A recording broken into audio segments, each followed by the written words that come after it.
De zinnen weer de uit u terug bij en dat doet toch goed. En de komende dagen, morgen en sneeuwen is het droeg, is het volop naaisimmerwaar. De naai werden weer te boel en takken wieken. Ja, dan hebben we toch te krijgen met de resten van de ex-orkaan Irene. En dat wil wel eens tegen wierd in Barian.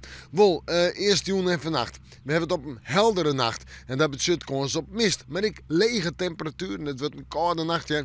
24 graden op de eiland, 9 of 10 graden. Daar even wat hoger. En de stiert haast geen wind uit het oosten waai. Zwak of matig.